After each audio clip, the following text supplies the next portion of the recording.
उन्होंने देखा कि इंडियन नेवी समंदर में नजर आई हमें।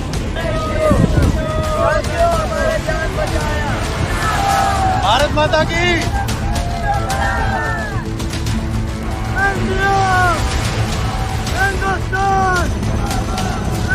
जैसे बंदे इंडियन नेवी आने आके हम लोग को थोड़ा राहत मिला और Indian navy I am proud of Indian Navy. If Indian Navy is around you, never fear. You are always in a safe place with safe hands.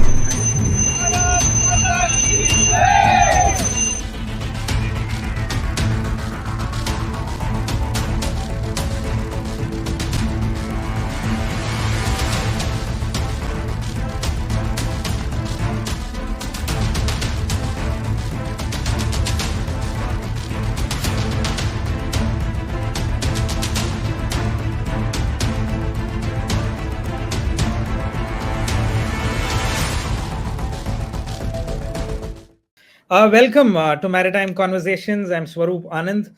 Today we are discussing a contemporary topic. Over the last few weeks, last few months, the region which is to the west of us, the northwest Indian Ocean, the Gulf of Aden, the Red Sea, the waters of Somalia. They've been very, very active. A lot of incidents, and our Navy has been at the forefront of it, doing some very interesting things. We have with us Commodore Srikant Kesnur and a very special guest whom we will also have a chat with at the end of the episode. So stay tuned and be with us till the end. Welcome, Commodore. How are you doing? Thanks. Great as usual, and lovely to be with you. And greetings to all our viewers. Right. Commodore, let's just get started. Like I said, a very active zone, right from the coast of Somalia, right down to the Arabian Sea. Lots of stuff happening. The Navy doing some very interesting stuff, like I said. Would you, just to start off, take us, the viewers, through what exactly is happening and how our Navy is really at the forefront of these incidents, and what does it mean for all the players in the Indian Ocean region? Yes, there are three or four aspects to this, Swaroop, and I'll try and sort of keep it as simple as possible. I'll, to use your words, I'll try and unpack it, Right. in a way that makes sense to our audience. So please remember, first there is the geography.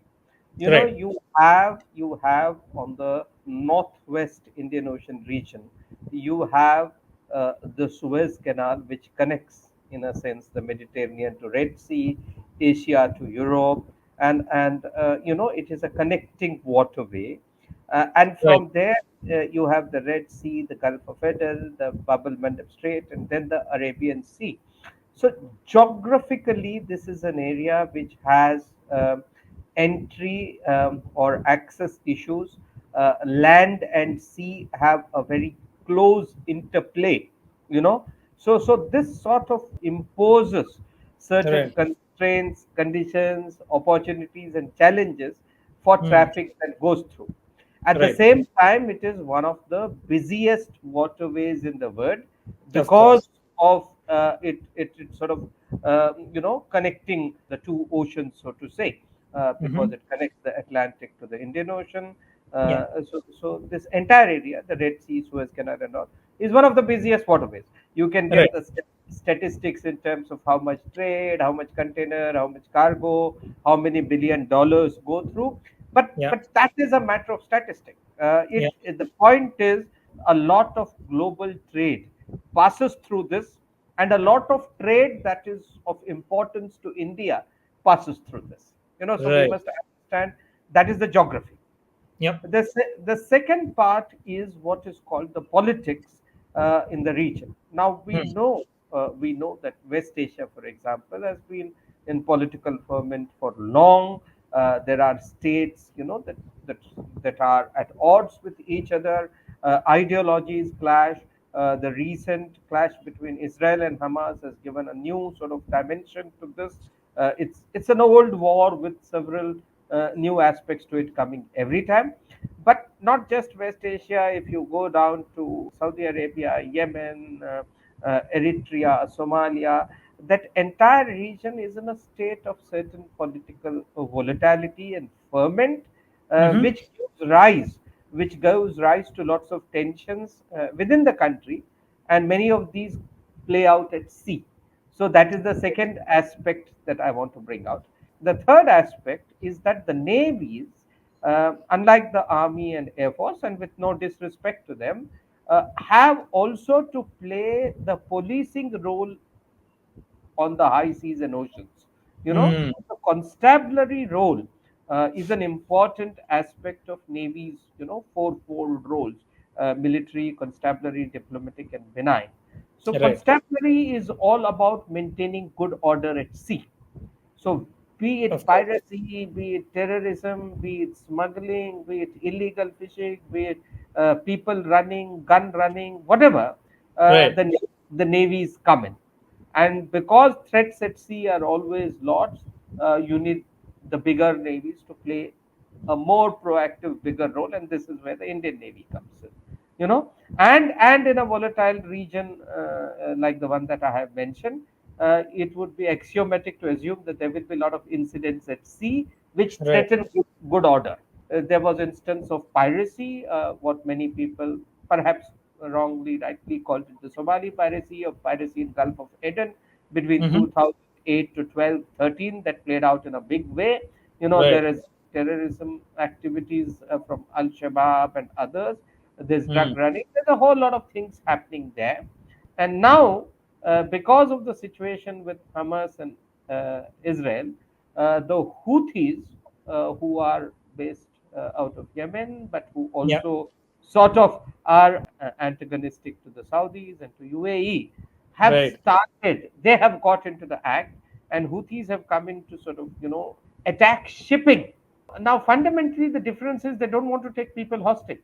They're attacking shipping, which they say originates to and from Israel. But some of these attacks don't necessarily hit all those Israel-bound cargo. They hit many others, and they Right. have upped the ante by using missiles, cruise missiles, ballistic missiles, drones, and caused damage to ships. And some of them have sunk, threatening global traffic. A lot of the global traffic is now having to route through the Cape of Good Hope. Right. And India, by some estimates, is set to lose, around $30 billion in exports alone Oof. because of this. And all of Mm. these causes certain inflationary thing. When anything is delayed, freight charges rise, insurance premiums rise, everything rises. The time taken for cargo to come becomes more. Remember, you and I have to bear the cost. Right. It will be passed on to Of us. course. Yeah. So these are broadly, I mean, we can go about it, but these are Mhm. broadly the circumstances.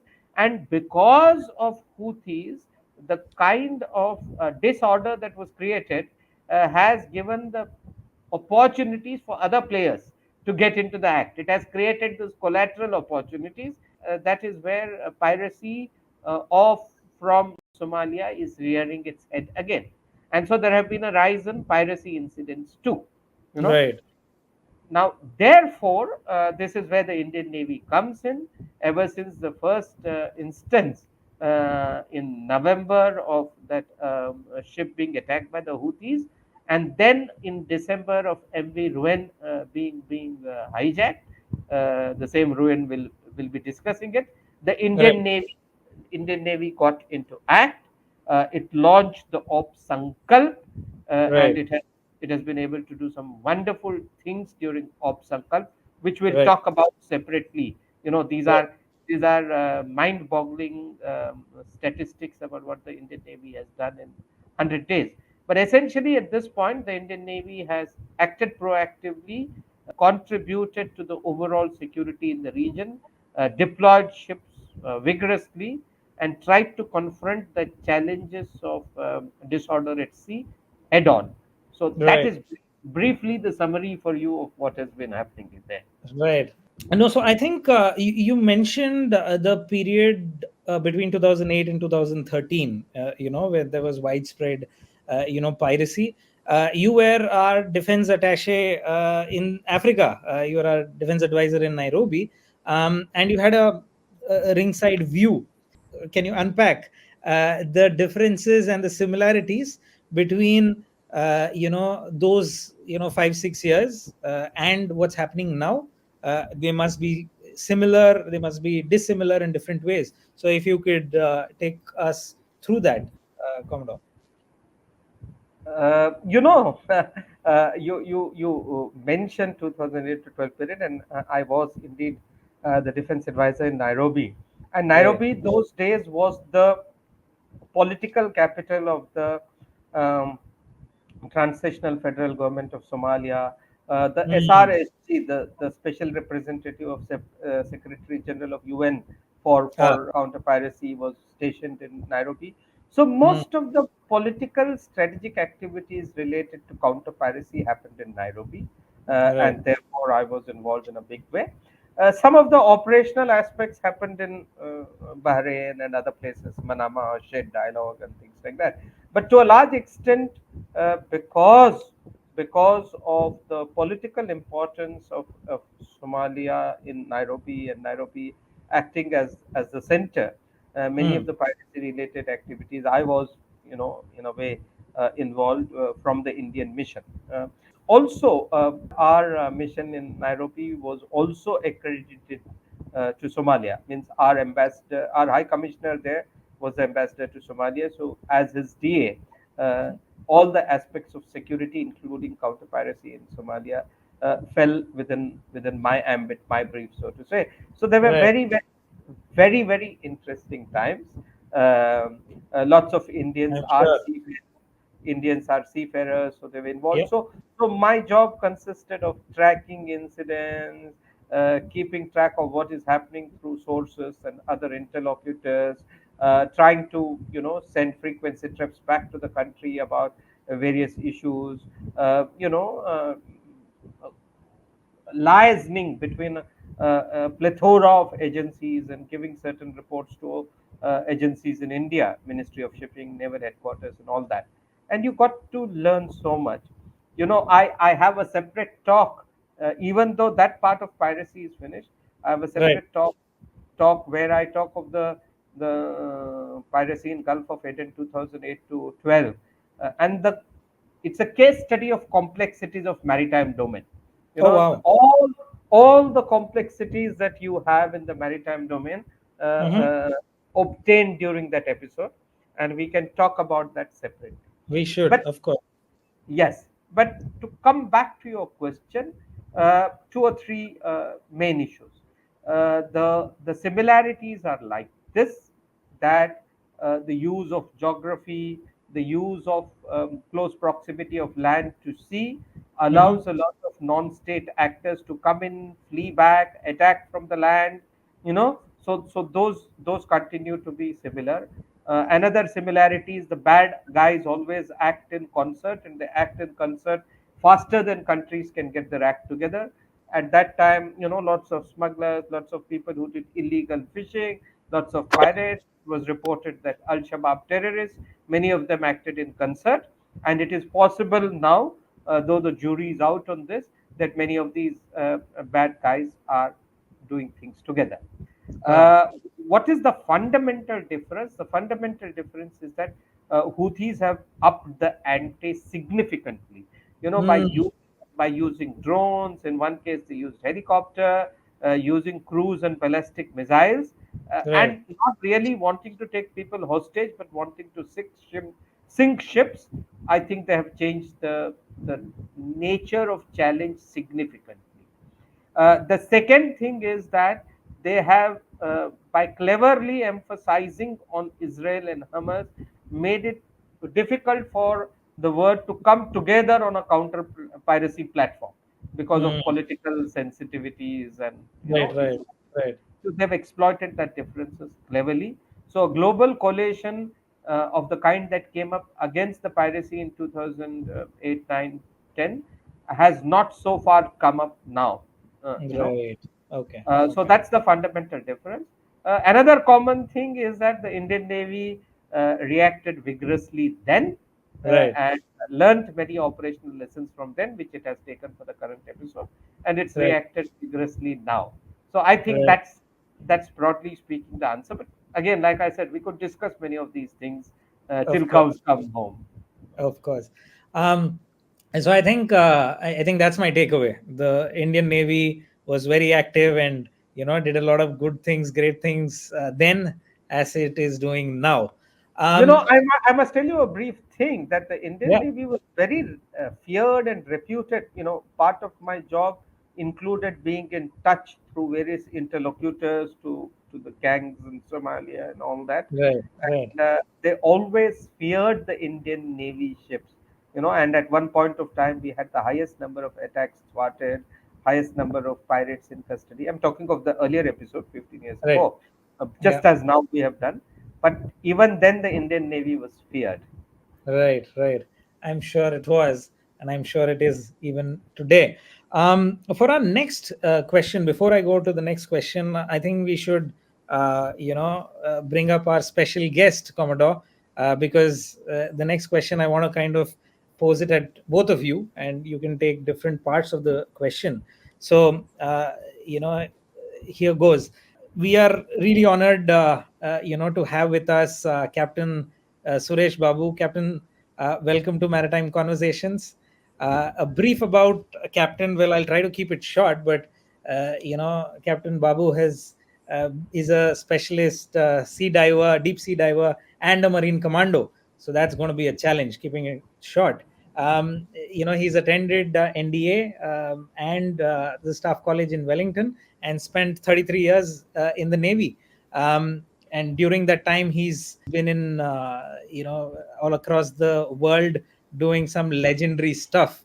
Uh, Hopefully, we can get him to talk about a few of those legendary things that he did. But just covering a few, he's kind of served on board, that beautiful ship that you see, P50, INS Sukanya. He's commanded the Marcos base in the east, which is now commissioned as INS Kern.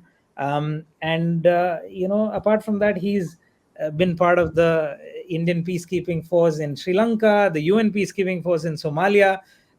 He's been attached to army units inside the country in Assam, in Jammu and Kashmir, anti-piracy operations in on both sides of the subcontinent, in the Gulf of Aden as well as the Malacca Strait.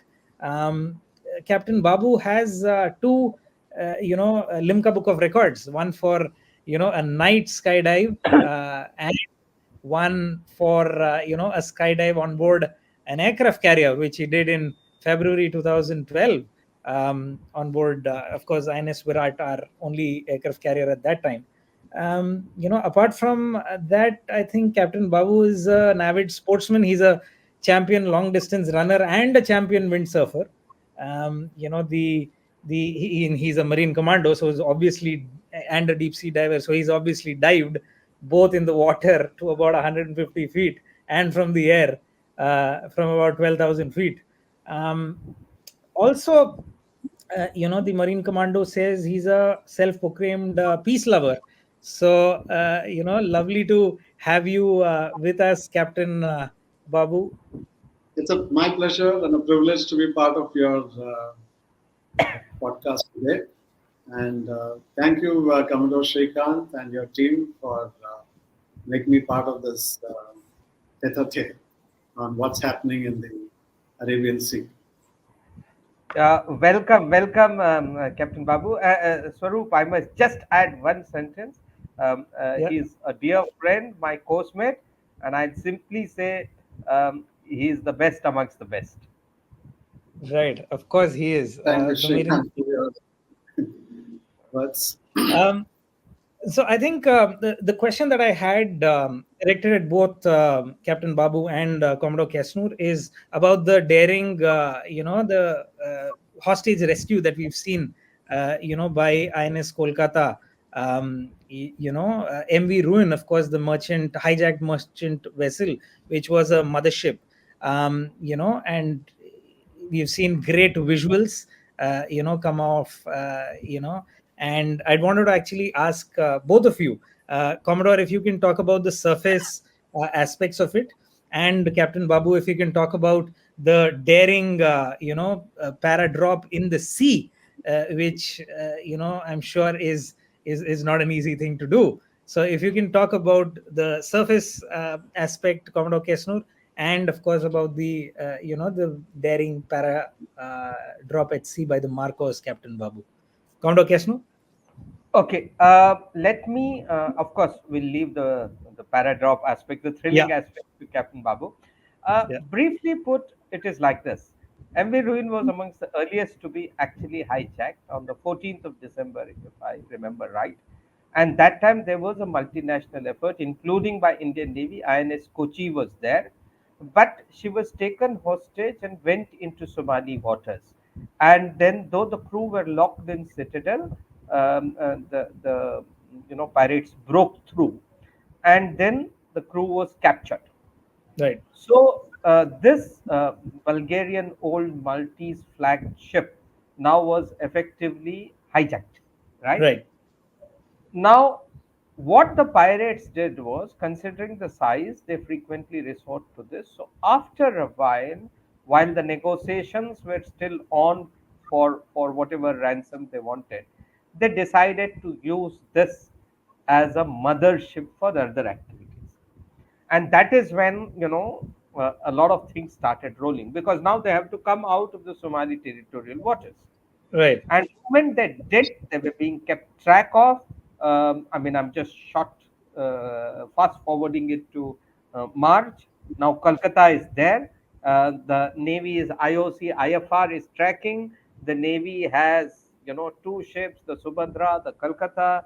There is the IOC, IFR with white shipping information. There's, the Hail UAV, which is keeping an eye. There's MPA in the form of PHIs. So Right. now that guy is tracked. And remember, the moment he's starting to become a mothership, the ship has now attained pirate character. It is Right. it is it is no longer a merchant ship with crew. It has pirates on board. Right. Now, therefore, legitimately countries can take action against the pirates. the Right. problem the problem is that they have hostages, and you don't want any hostage to be injured, and they are used as negotiating chips by the pirates. So essentially, over 40 hours, the Indian Navy tracked, stayed close, put pressure. As the planning for the paradrop by the C-17 was happening, these ships were tracking, they were closing, they were putting pressure, mental and psychological pressure on the pirates, and the pirates fired. Now, the moment they fired, then the navies are, you know, then they have the permission to take action in self-defense, and then the ships had to shoot. The whole problem is this: calibrated use of force. You use Right. too much. You use too much force, the ship may sink. You use too much force, the crew may sink. You know, so you don't want to lose them with. So you had to do very careful, calibrated action, and then after 40 hours, with the paras coming in, the pirates yielded, they surrendered. When Kolkata took precipitate action, they used gunfire to silence them. Okay, and then the pirates went, the Marcos guys went, captured the pirates, brought them back, and sort of safely released the crew. And then remember, they brought back the ship to Bombay, Right. ensuring its seaworthiness, ensuring it was sanitized, handing over the ship back to the crew, Oh, giving wow. her giving her an escort to go back to Salalah, her next port of call, after having the pirates, given to the police guys. Oh, wow. So it's a whole range of activities that Kolkata did. So what stand out is absolutely clear communication between shore and ship, because rules of engagement have to be very, very clear in this. You can't afford Right. to go wrong. So Yeah. hats off to the Navy for having got this beautifully correctly. Fantastic temperament shown by everyone, including the people on spot. Ultimately, it's the people on spot who got to take a decision. Navy gives you that kind of leeway to the man on the commander on ground, and I Right. think hats off to Kolkata, its crew, the senior officer, the commanding officer, Kolkata, for all the decisions taken. And of course, it was great. It was almost a copybook execution of a classic low intensity act, where you put unbearable pressure to yield optimal result, and everyone was safe. And remember, the crew were not Bulgarian; they also included Angolese and Myanmaris. So there were three nationalities, and 35 pirates captured. So I think that's huge, and that is That's the salient fantastic. aspect. Yeah.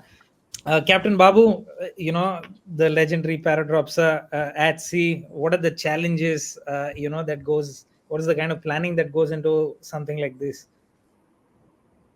Yeah, what happens is when a situation like this, we need air droppable inflatable crafts or an Right. rigid hull inflatable boat and free fallers.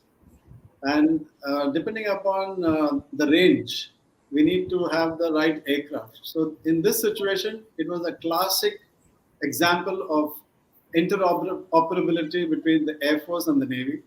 The platform is from the Air Force, and the team is from the Navy, and this is all loaded at our air station at locations where the Joint Services Special Ops Division is located. Right. And as Commodore Srikant brought out, they had to fly around 2,500 kilometers and execute the drop.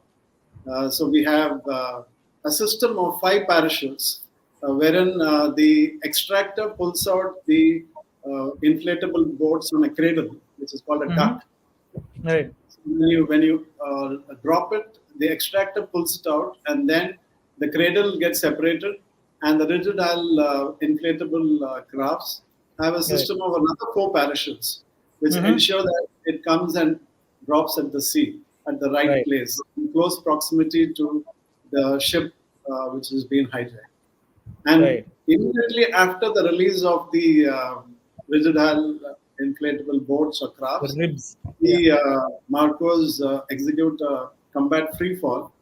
And these are position parachutes where you can pinpoint and land in close proximity to the rigid hull inflatable boats or the inflatable crafts.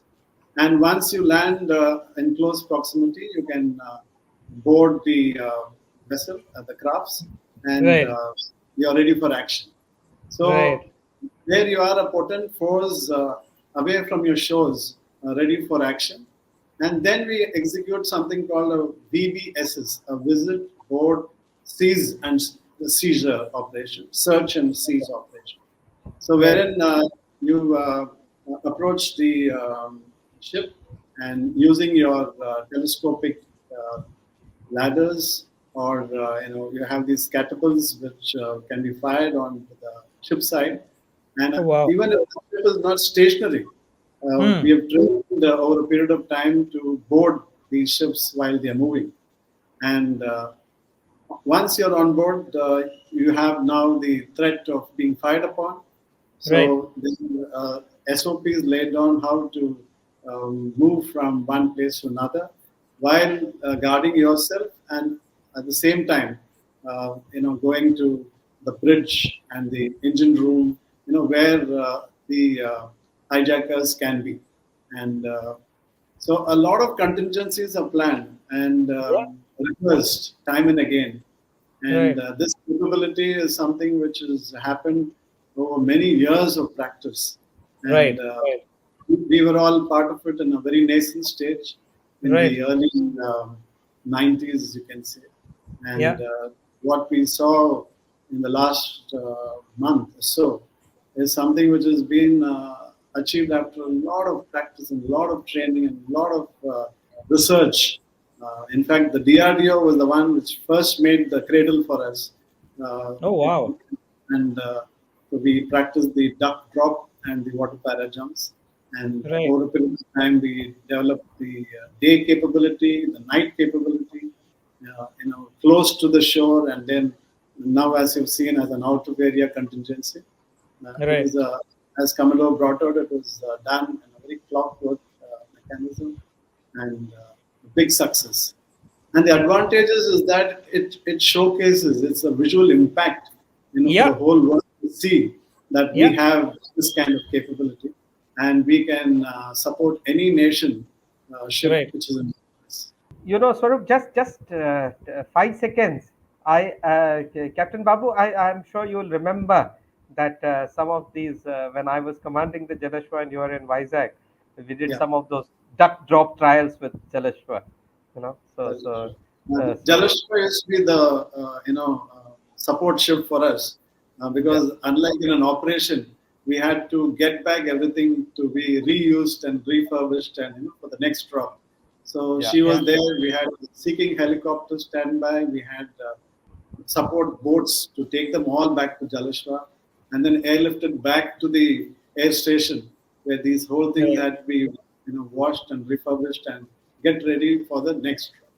So Jalashwa was there, very much part of our training and practice to come to this level of expertise where we didn't need a support ship around. I think he makes a very, very important point, Swaroop, in his very typical understated manner. He You brings know, out, yeah, how. I mean, he says it in a very matter of fact, deadpan way, but it takes years of practice.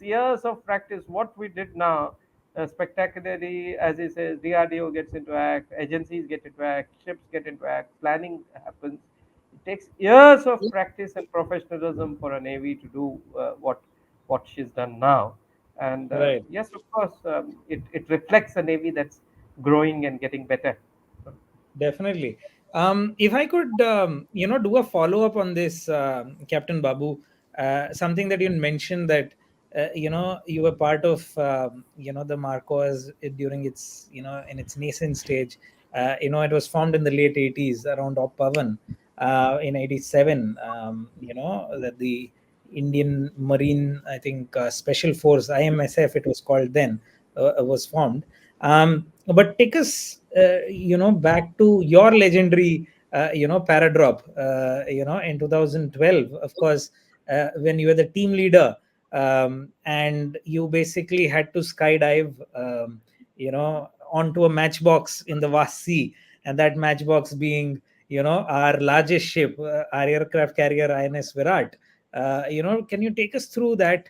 Because it quite frankly seems like finding the needle, in a haystack, right? In the vast ocean, you're basically landing on a matchbox. How are you doing it? And you're essentially, you have a few parachutes, and you need to kind of land on it. And then, Captain Babu, if you can just take us through that, mind boggling kind of paradrop. It all happened on the eastern seaboard.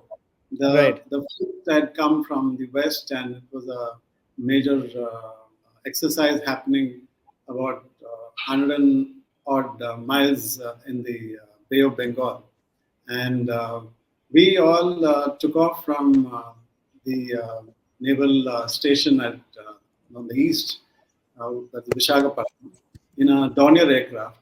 And the Right. full program, as we call it, the team of 8, was geared in the full combat load with our combat gear, weapons, and the whole Oh, wow. family. Yeah. And they flew 110 nautical miles, and there she was, as you said, not a matchbox. She was looking like an ant in the ocean, and I'm with a full fleet of 15, 20 ships around her.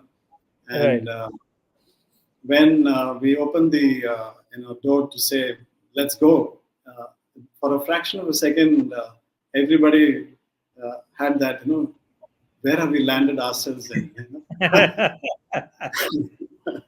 And but then there was no second thought, and the Prahars Right. exited, and to our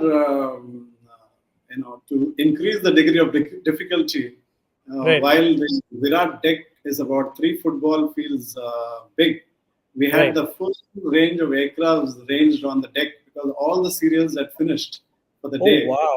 And we were left with only the little quarterdeck portion from the island to the stern. So Right. that made our landing even more interesting. Right. If you see in the clip, there'll be a small red cloth, Yeah. on the deck, and most Right. of us managed to land very close to it, and it was a big success, and it showcased our capability to vertically envelop marine commandos when the Right. fleet is beyond the range of helicopters or beyond range of sister ships where Marcos are born. This was to showcase to the defense minister then and to Mhm. the country that we To have the this nation. kind of capability where any shore is not too far for Marcos to be airlifted and dropped into a scene of action. Right. Right.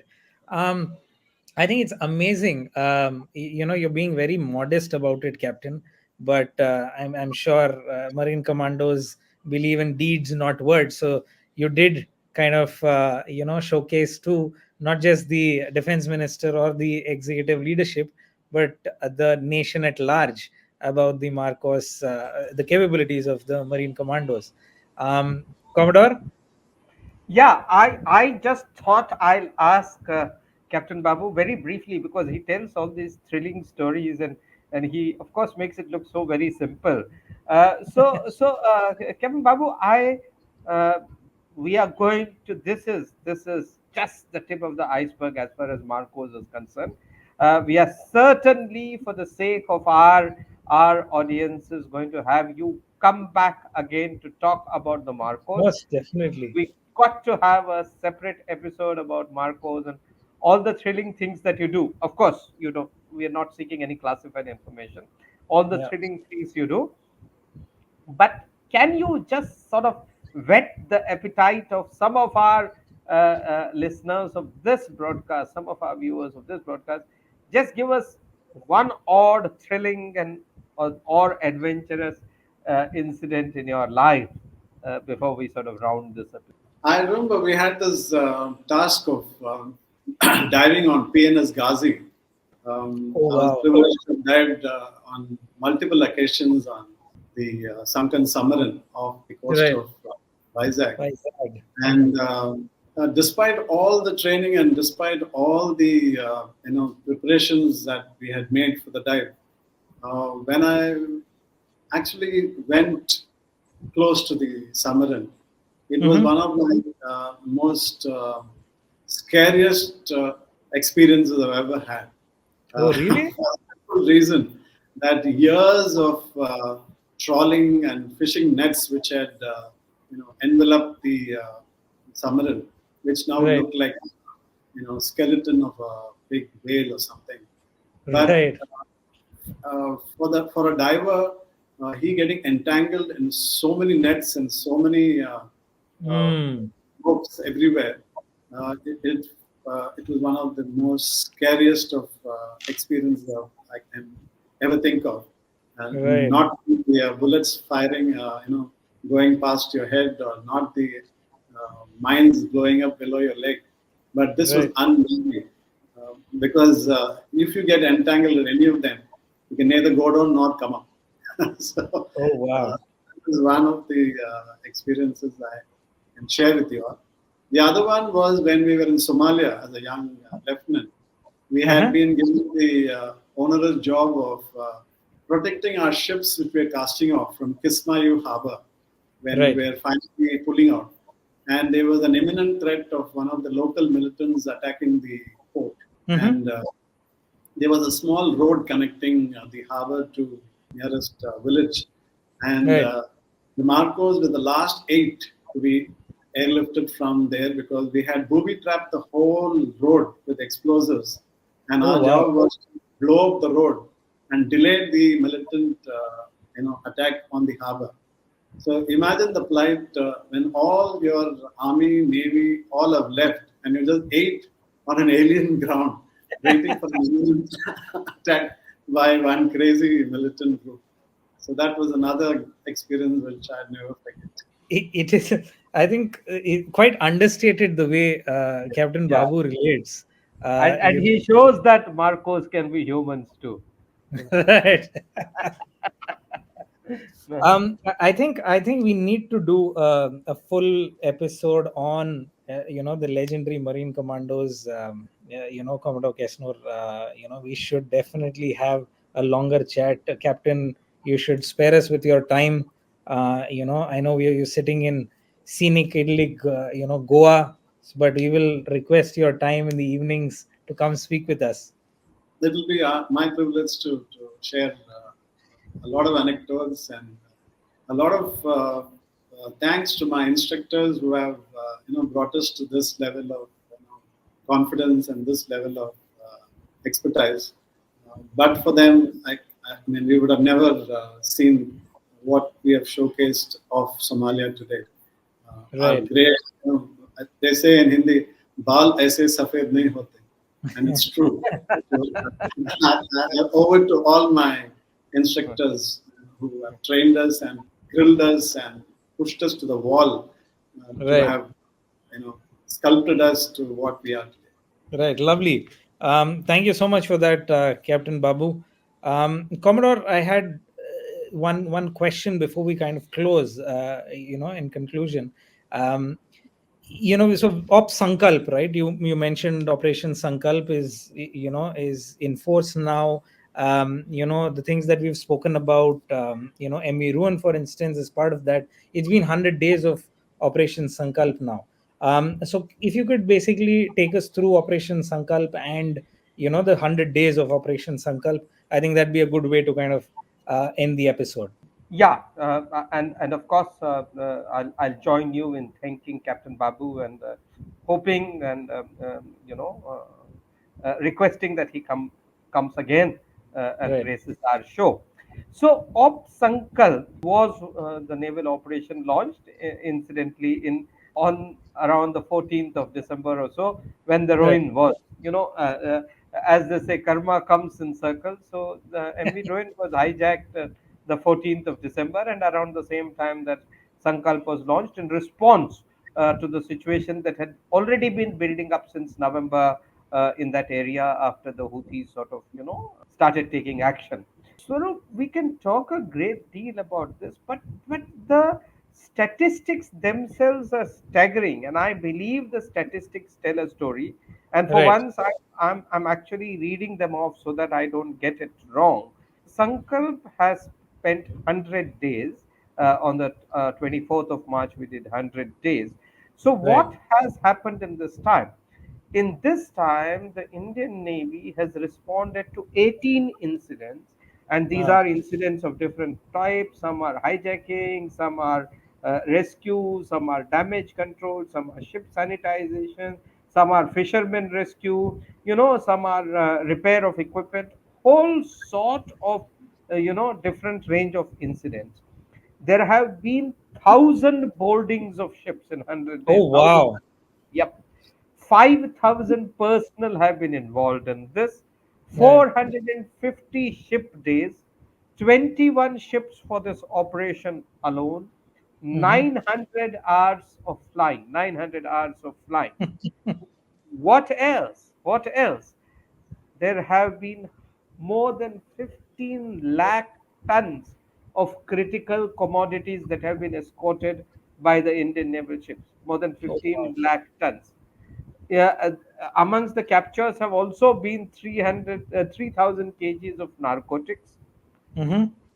450 vessels have been assured of the Indian Navy's presence. 110 lives have been saved. 110 lives. And in this 110, 45 have been Indians, so which means 65 are non-Indians. So that talks. Now, all these statistics together talks of the Indian Navy being the first responder, being the preferred security partner in this region. And I think, as the Chief of Naval Staff says, as the resident power, we have, as the resident naval power in the Indian Ocean region, we have a responsibility, and I think the Indian Navy has sort of played that responsibility and that role very, very beautifully. So, 100 days of Op Sankalp, which the Navy sort of marked a couple of days ago, I think that tells a story, and that tells a story of India and an Indian Navy that is determined to assert its role in the region for keeping the seas open, free, inclusive, and for the Indian Navy to play its part in ensuring a rules based order in this part of the world. So I think Ob Sankalp tells a story both of staggering statistics and Right. beyond the statistics. And above all that is the quality of professionalism and human wear, I think, of which we all need to be proud about. Super. Thank you so much, for that, Commodore. Captain Babu, it's been an absolute honor and privilege to have you. You have been very modest and understated in all your legendary, speaking about your legendary exploits and those of your fellow Marine commandos. But like I said, I think we should have you back to regale us, with your stories, sir. Yeah, it will be a delight to be with you all soon and share all our experiences.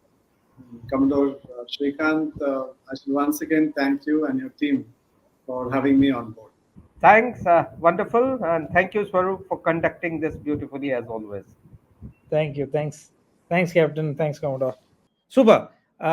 So we come to the end of another episode of Maritime Conversations. Thanks so much for joining us.